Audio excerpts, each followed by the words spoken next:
Now we are going to discuss the topics of Vibro Compaction, Vibro Replacement or stone columns, and aggregate piers.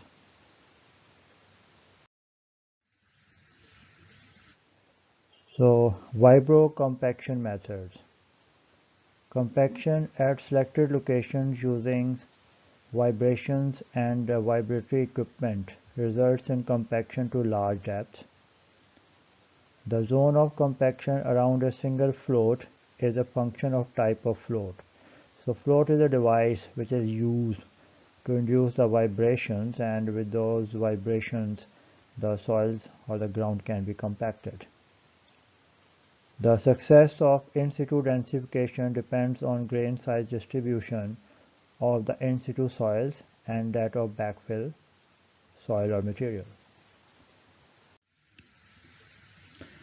Now look at this slide. Use of grain size analysis a soil to decide on compactability.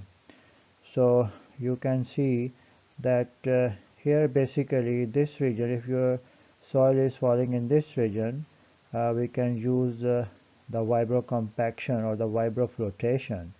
But here if the soil is in this part, so in that particular case the vibro replacement is the better option. We will discuss these things in detail in today's lecture.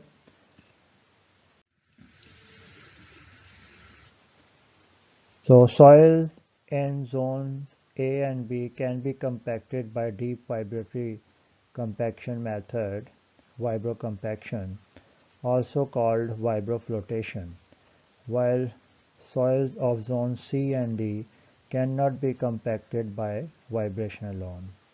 Soils in zone C are often found on sites where liquefaction due to earthquake is of concern. These soils can be compacted during the installation of stone columns. Soils in zone D are not compactable by vibration but can be substantially reinforced, stiffened and drained by installing stone columns.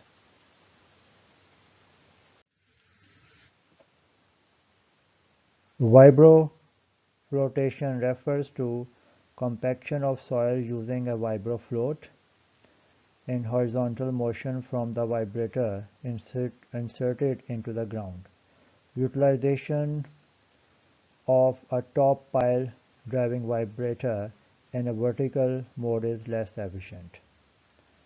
Utilization of the concept of frequency of vibro float matching that of natural frequency of in situ soil is also done in vibro compaction, for example Miller resonant compaction technique.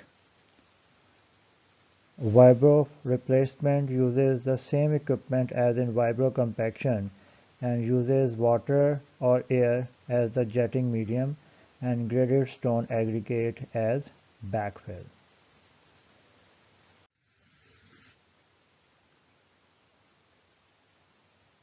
Vibro compaction. The objective in vibro compaction is to achieve densification of coarse-grained soils with less than 10 to 15% fines. This is very important point. I will repeat. The objective in vibro compaction is to achieve densification of coarse-grained soils with less than 10 to 15% fines. Fines means passing C number 200.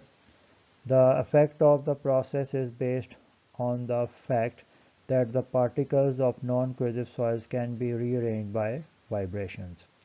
So you can see here vibro compaction is being carried out, and before the treatment the particles are having that arrangement, but by inducing vibration we can see that there is an improvement in the packing of the particles. So the simple process is that vibro float is lowered to the desired depth, then the vibrations will be induced and the adjacent ground will be compacted, and then backfilling will be done with that when the vibro float is being moved in the upward direction, backfilling will be done.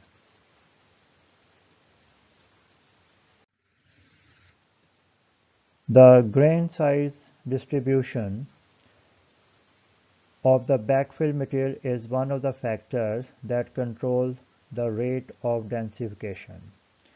As per Brown 1977, he defined a quantity called suitability number for rating a backfill material.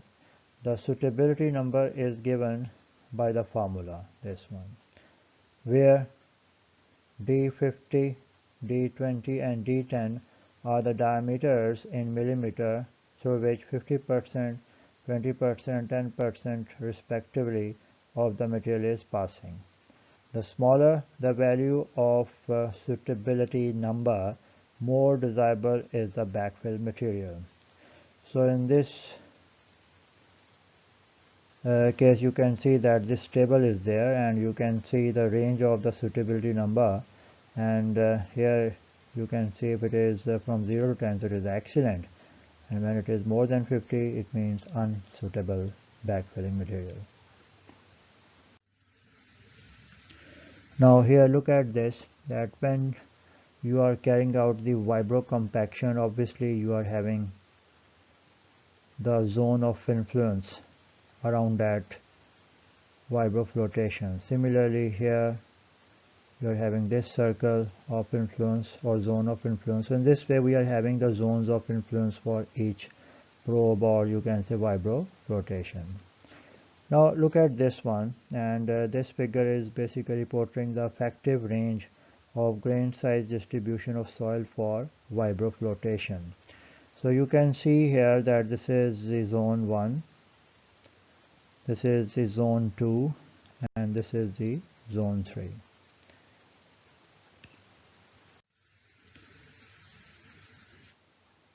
The success of densification of in situ soil depends on several factors, the most important of which are the grain size distribution of the soil and the nature of the backfill used to fill the holes during the withdrawal period of the Vibro float.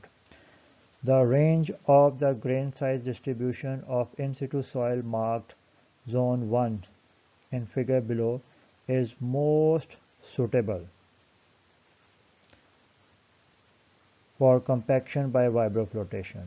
So you can see that this is the zone 1. Soils that contain excessive amount of fine sand and silt particles are difficult to compact. For such soils, considerable effort is needed to reach the proper relative density of compaction. Zone 2, this one,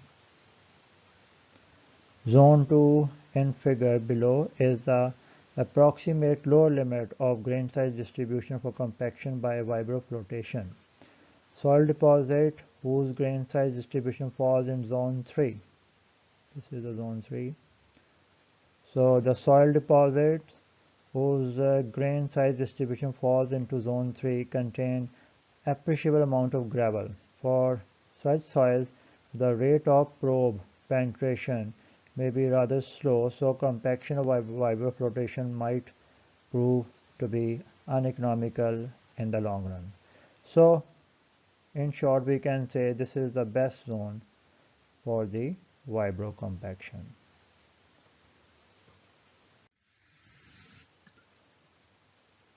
Applicable soils: coarse-grained soils with silt or clay content less than 10 to 15%. And the effects of Vibro compaction: increased shear strength, increased stiffness, reduced liquefaction potential. And the common applications: buildings, chemical plants, storage tanks, silos, pipelines, wharf structures, that means the structures which are present on the sea, near to the sea, embankments, roads, both land and offshore applications you would find. And the maximum depth up to which you can carry out this, you can use this technique, that is 60 meter.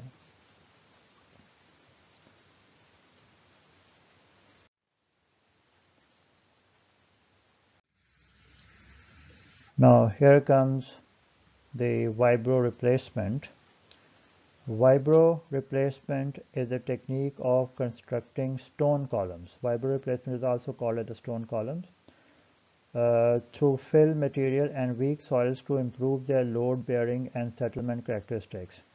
Unlike clean granular soils, fine-grained soils such as clays and silts do not densify effectively under vibrations. Hence, it is necessary to form stone columns to reinforce and improve fill materials, weak, cohesive, and mixed soils. Principle of Vibro replacement. The stone columns and intervening soil form an integrated foundation support system having low compressibility and improved load-bearing capacity. In cohesive soils, excess pore water pressure is readily dissipated by the stone columns, and for this reason, reduced settlement occur at a faster rate than is normally the case with cohesive soils. So here you can see the Vibro replacement is being done, and this is a schematic diagram showing the Vibro replacement process, use of vibro flotations. The stones are being introduced, and stones are being compacted in that cavity or the hole. So in this way the the stone column has been developed or constructed.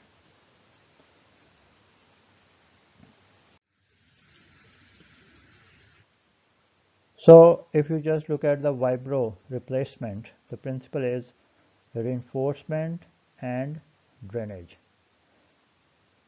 Applicable soils: mixed deposit of clay, silt and sand, soft and ultra soft silts, slimes, soft and ultra soft clays, garbage fills.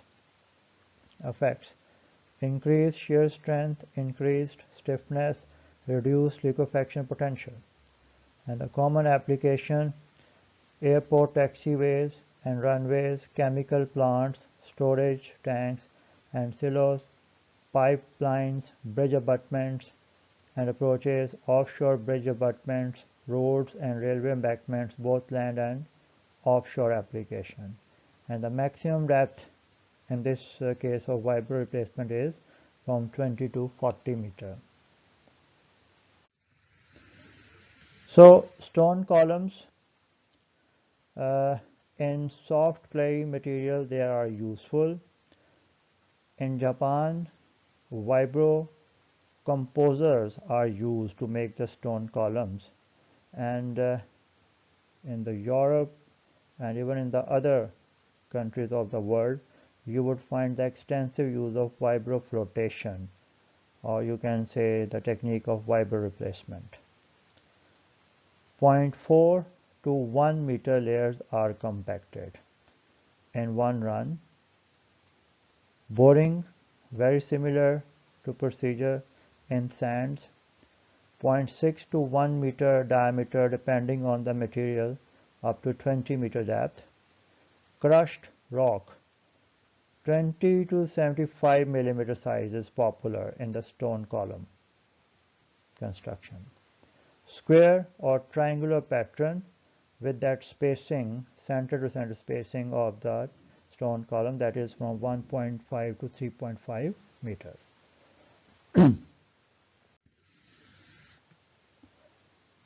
They provide strength reinforcement to the soil, so settlement and stability, these are the two important aspects.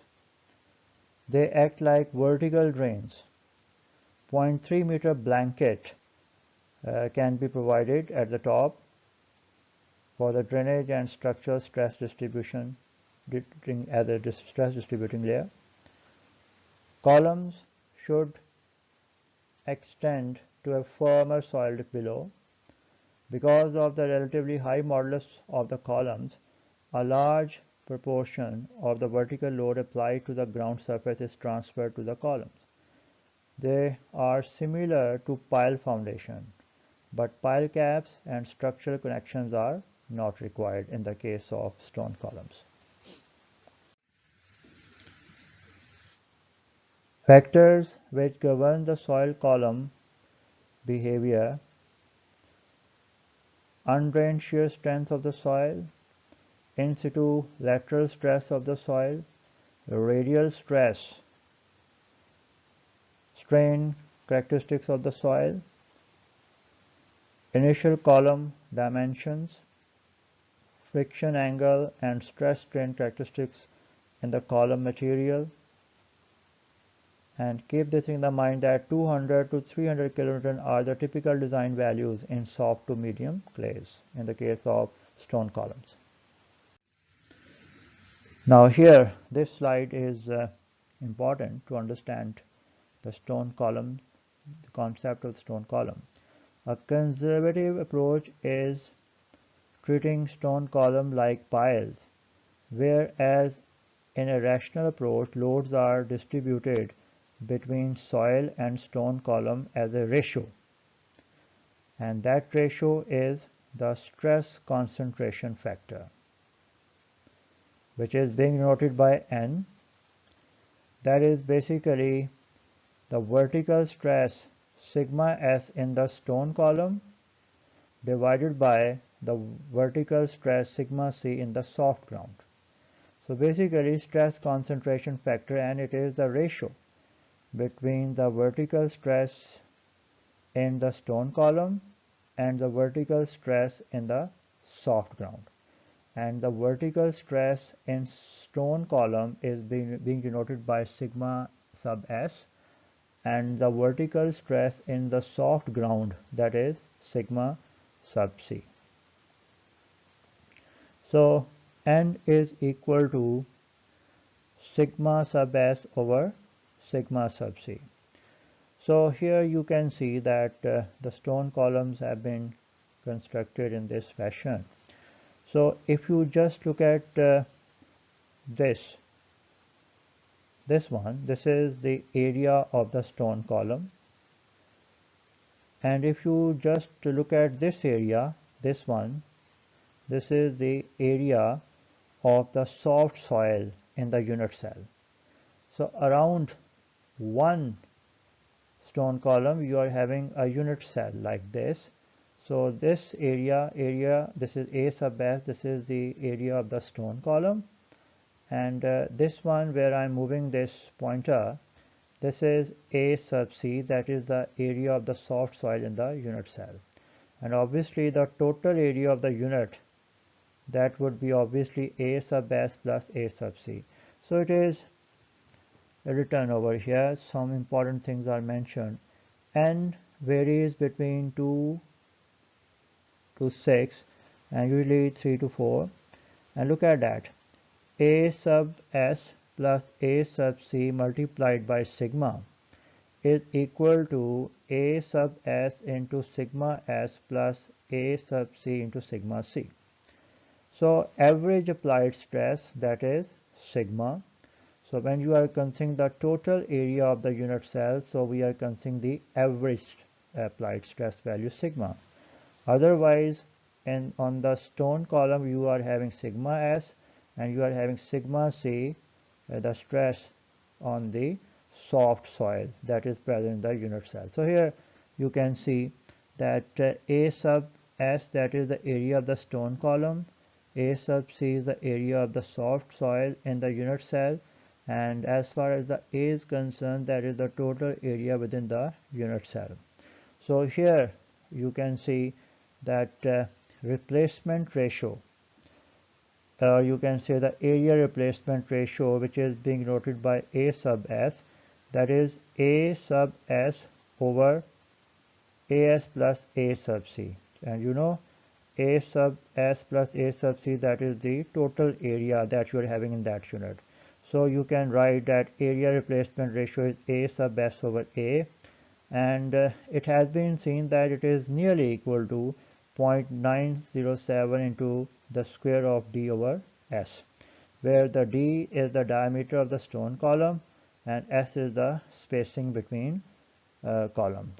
So in different soils, if we just make the analysis and if we try to plot the graph between N and A over A sub S, so we are having this type of the pattern.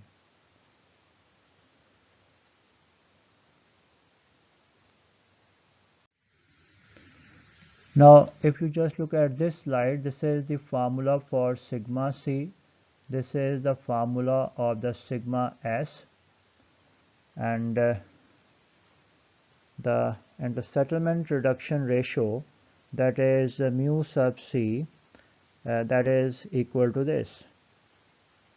And the basic assumption is that the clay and the column settle through equal amount. And keep this thing in the mind that mu sub S is equal to N times mu sub C, where mu sub S and mu sub C are also known as the stress concentration coefficients. Now in the following slides, you would find a number of formulas, and you would see that different parameters are being considered. So ultimate bearing capacity of stone column is Q sub U, that is equal to this. I mean to say this is the formula for Q sub U. And in this formula you would find C sub U is the undrained strength of the clay, sigma sub R dash, that is the effective radial stress as measured by pressure meter, and it is nearly equal to 2 times of C sub U, where C sub U is the undrained strength of clay. Phi dash or bar, that is effective frictional angle of the material. For Cu equal to 20 kPa and phi dash is equal to 40 degrees, you can see that the ultimate bearing capacity of the stone column, that is coming equal to 552 kPa. So ultimate load on a 1 meter diameter stone column, this value will be multiplied by the area of cross section, and you know that is pi by 4 d square. So this is pi by 4, 0.784, and it is being multiplied by the square of the diameter. So in this way we have got the ultimate load on a 1 meter diameter stone column, that is 433 kilonewton in this example. The maximum vertical stress, that is equal to 25 times C sub U over the factor of safety. Settlement of a stone column foundation depends on the column spacing and the soil strength. So these are the two important things which must be considered. For an equilateral triangular pattern of granular piles or the stone columns, equivalent diameter DE, that is equal to 1.05 times S. So equivalent diameter, that means you are having the influence circle around the stone column, and the diameter of that is equal to this.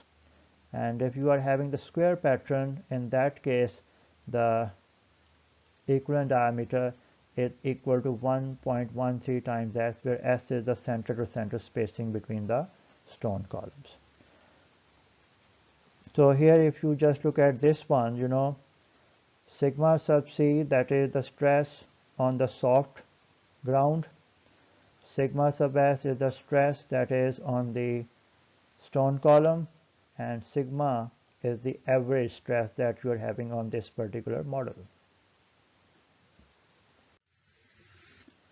While if you just look at this particular slide, here we are having a long stone column with the firm or floating support, you can say, and you can see that you are having some bulging effect, and that is from 2.5 to 3 times of the diameter of the stone column.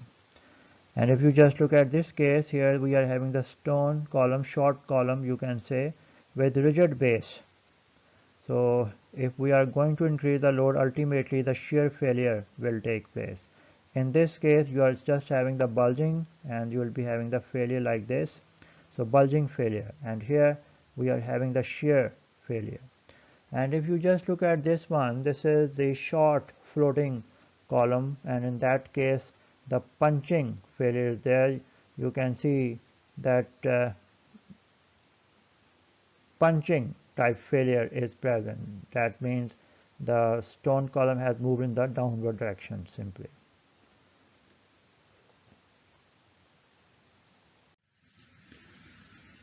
Ultimate bearing capacity of a group of piles is given as Q ultimate is equal to this formula, where sigma 3, that is equal to this, beta is equal to 45 plus phi average over 2, and C average, that is given equal to this, and phi average, that is equal to this. And keep this thing in the mind that gamma sub C, that is the saturated unit weight of the clay. If it is not given, then you can assume it nearly equal to 20 kilonewton per cubic meter. And B is the foundation width, and let's say the foundation width that we are considering, that is equal to 10 meter in the example that we are going to solve now. Before that, I would like to mention this thing. If you just look at this one, we are having the square stone column, 4 stone columns like that, and here you can see that we are having a long group of stone column like this.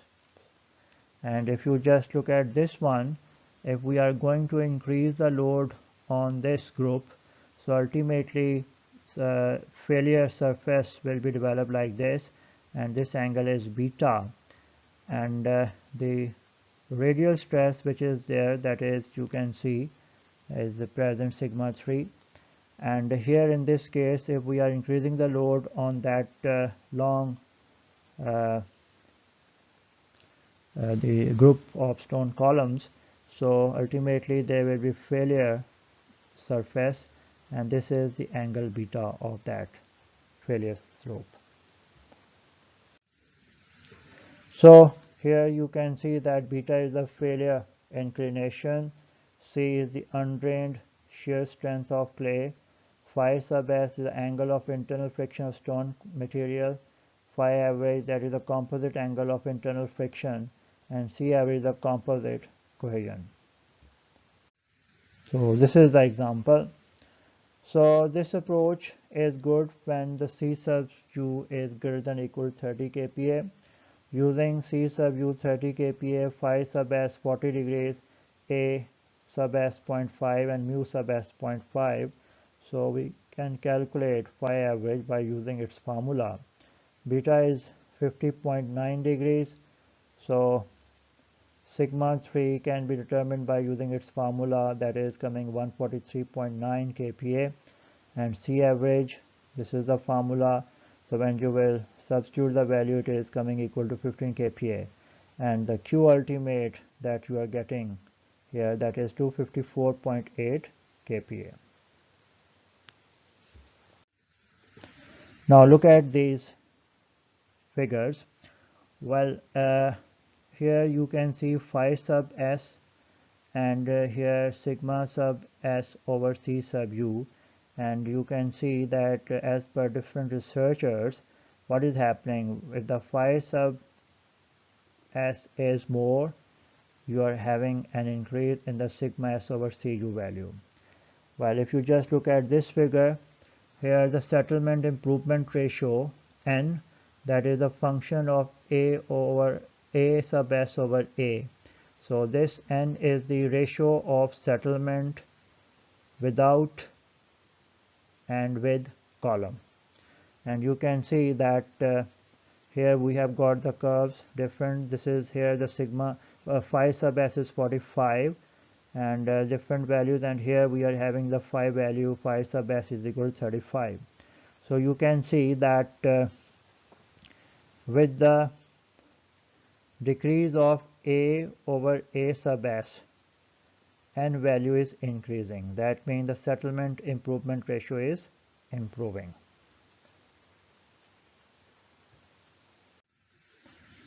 In this figure you can see that along the vertical axis we are having the percentage of treated ground settlement of treated ground divided by the settlement of untreated ground multiplied by 100 along vertical axis, and along horizontal axis we are having the stone column spacing. And here two different clay soils have been considered. In the both case you can see that if the stone column spacing is reduced, you will be having the positive impact, because in that case you can see with the decrease of the spacing, the stone column spacing, you will be having the decrease in this ratio, that is the settlement of treated ground to the settlement of the untreated ground. There is one important thing which is mentioned at the bottom of this slide, that improvement in the soil owing to the stone column may be expressed as mu, that is S sub E T over S sub E, where S sub E T is the settlement of the treated soil, S sub E is the total settlement of the untreated soil. Stone columns are sometimes used also for stability, to increase the slope stability. You can see here the stone columns have been used over here. Okay, now failure mechanisms of stone column. First look at this one, failure mechanism of single stone column in a homogeneous soft layer. So in this case homogeneous soft layer is being considered.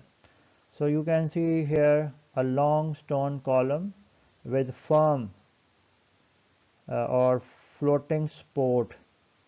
So here failure will occur like this bulging, and you know this bulging would be up to 2.5 to 3D when the failure has been occurred.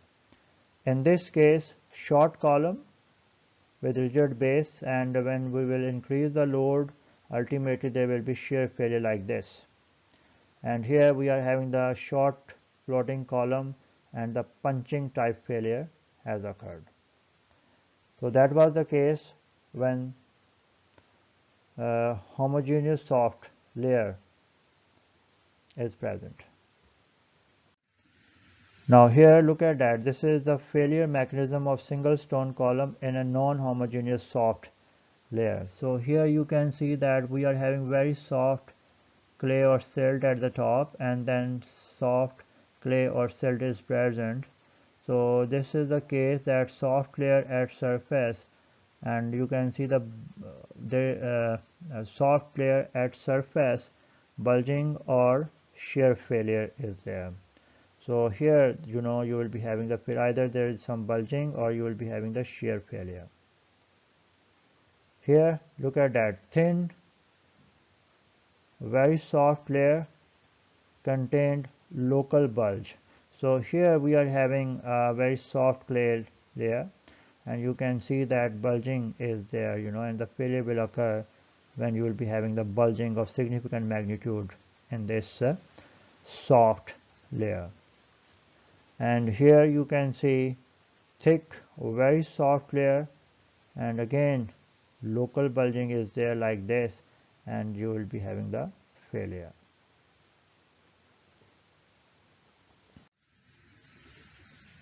So type of loading.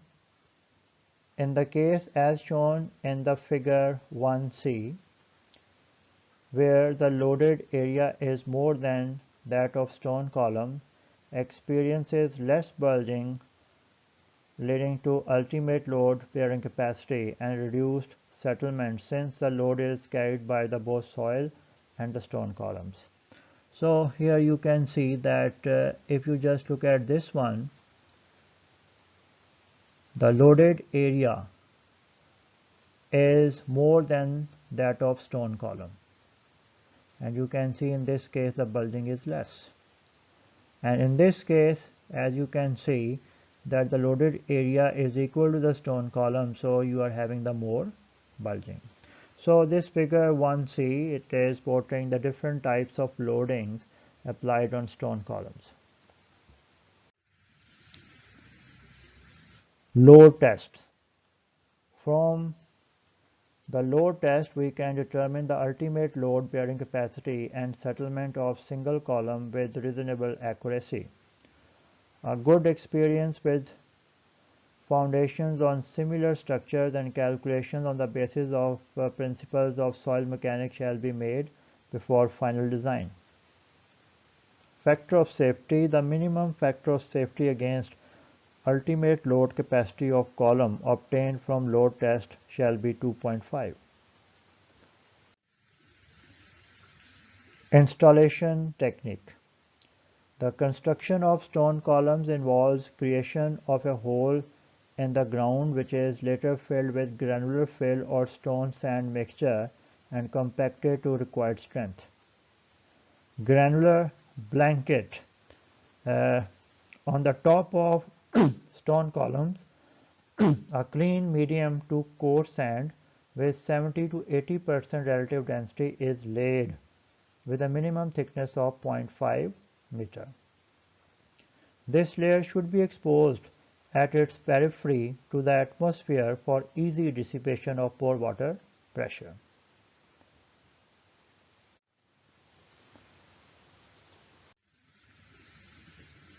So field test. So here you can see that a single stone column is being loaded. So by placing the plate with the stiffener or RCC pad, so this will be loaded and ultimately will be able to perform the load test on the single column. But this figure is showing the load test on 3 columns, or you can say the group of stone column, this one. So we are going to load the 3 stone columns simultaneously like this. Okay, so look at that depth vibrator or the vibro float, and by inserting the vibro float to the desired depth, vibrations can be induced. Applicable soil types. So you can see that in this particular chart, gravel stones are on the right side, then sand, silts and clay. So you can see that simple vibro compaction, where there is no replacement of the ground by the stone is there. Only backfilling can be done with the help of sand. That is vibro compaction, and that is useful in this range. And this region, for this part, the vibro replacement or the formation of stone columns will be the better option. So vibro replacement or vibro stone columns. So you can see that increase overall stiffness of the compressible soils, increase shear strength, allow rapid consolidation by providing radial drainage. So in this way you can see when the stone columns have been made, so rapid consolidation by providing radial drainage is there. So radially drainage will take place, and in this way we could be able to increase the rate of consolidation. In fact, for the stone columns we are having the 2 types of methods, wet methods and dry methods. In wet method, water is used to facilitate the penetration of the vibro float, but in dry methods water is not used. So this one is this figure is portraying the wet method, and this is meant for the dry method. So in the wet method, where the water is being used just to facilitate the penetration of the vibro float, the stones will be introduced from the top. So that's why this method is called as the wet top feed method of installation. So you can see the stones are being introduced from the top, and in this way we are compacting and we are moving the float in the upward direction gradually. So you can see that here penetration and flushing, and here in this part you are having the column construction, and ultimately you are having the compaction. Now this slide is meant for the dry bottom feed method of installation. So water is not being used, so simply we have penetrated the vibro fluid, and then we will introduce the stone from the top, but that will be coming from the bottom of the assembly. So that's why this method is called as the dry bottom feed method of installation.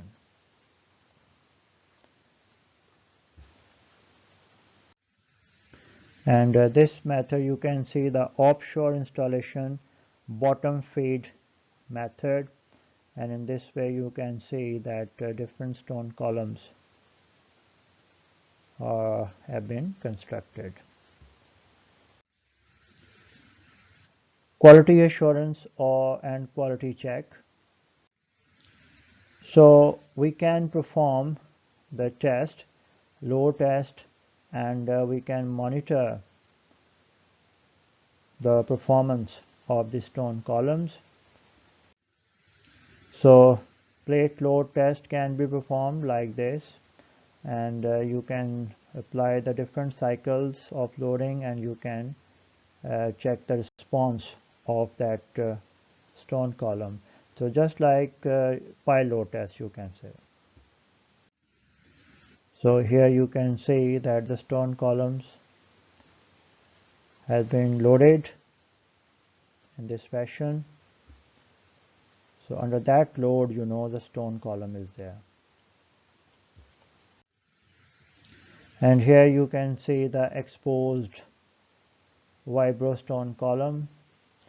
Here you can see the vibro stone column, this one. So applications of vibro replacement or the stone columns: tank foundations, ports, slope stability, footing, reinforced earthen walls, railways, you can see here, highway embankments, you can use the stone columns, or you can use the technique of vibro replacement. Now few conclusions about the vibro compaction. Vibro compaction and vibro replacement. In the vibro replacement we are going to introduce the stone, and from the vibro replacement you will be having the stone columns.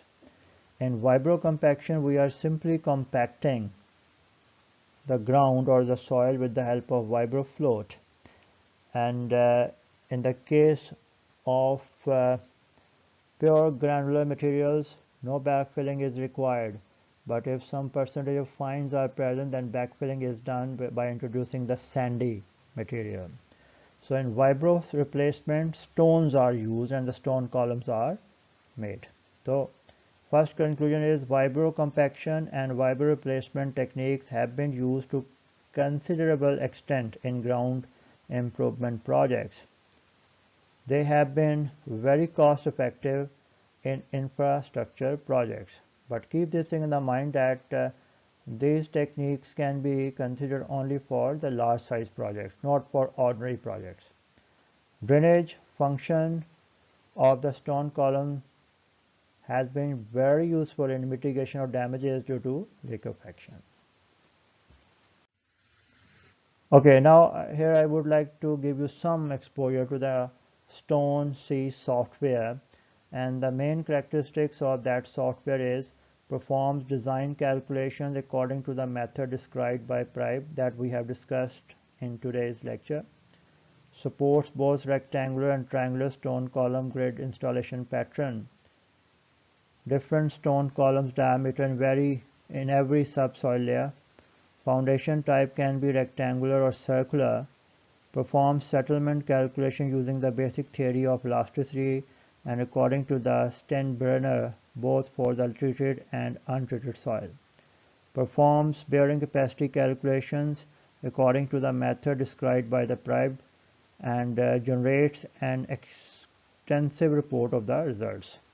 So with the help of this software, we can design and we can analyze the stone columns. So this is the worksheet, I mean to say, that you are having in this software. Okay, I mentioned this thing that Vibro Composer method is used in the Japan. So here you can have some exposure to that method. A casing pipe is driven to the desired depth by vibrator at the top. So here the vibrator is at the top. That is the big difference. A sand charge is then introduced into the casing pipe, which is withdrawal part way, while compressed air is blown down inside the casing to hold the sand in place. Then the pipe is vibrated down to compact the sand pile and enlarge its diameter. The process is repeated by introducing stones till the pipe reaches the ground surface. So usually 600 millimeter to 800 millimeter diameter of the pile or the stone column can be conveniently constructed. So this method is used mainly in the Japan. So here you can see that this is the Vibro hopper, which is present at the top, and these are the different stages. First the setting of that Vibro composer, then the penetration, forming the pile, and compaction, that means the formation of the stone column.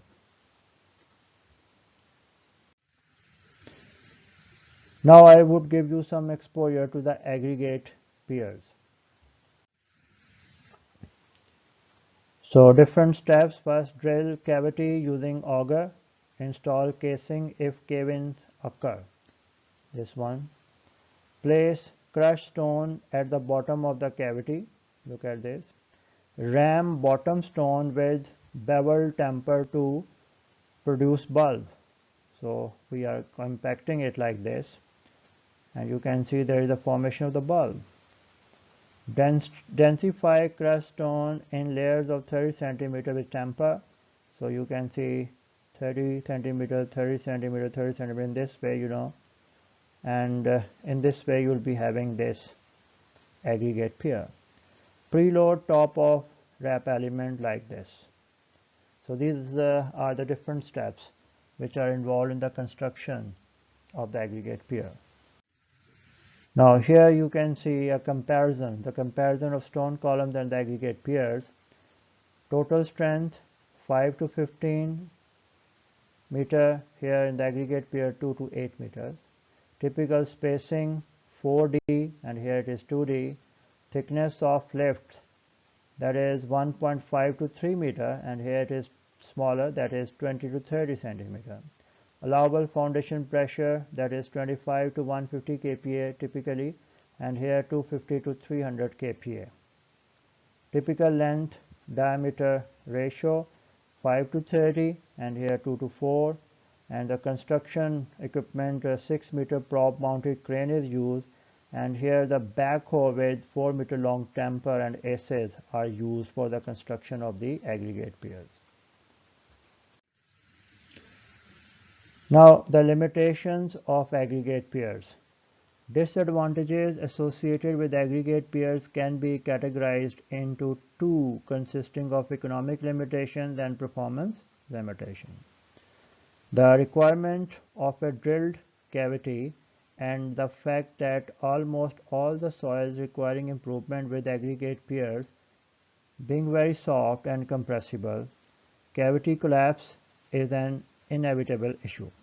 To prevent this, temporary casing is placed and the advanced once the backfilling stage onsets or starts. This slows down the application rate and increases the cost per element.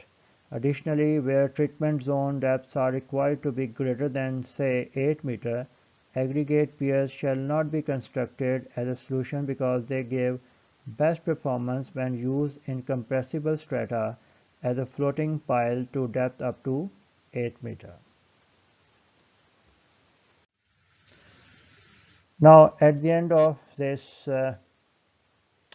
lecture you would find the case histories, and you can go through these case histories which basically, in these cases you would find the use of the Vibro Compaction and the Vibro Replacement.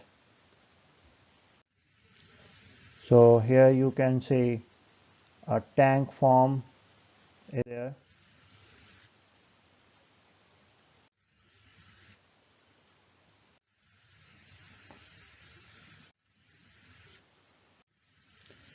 and here you can see a case uh, on port,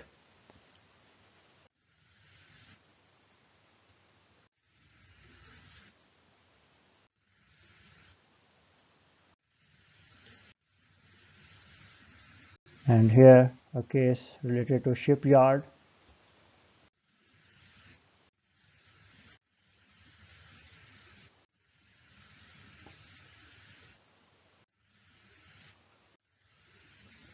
and this is the power plant case.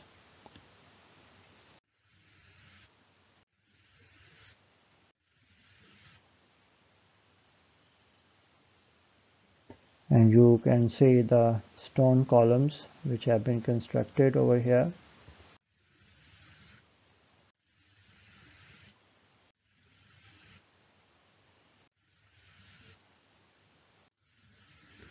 And this is a railway project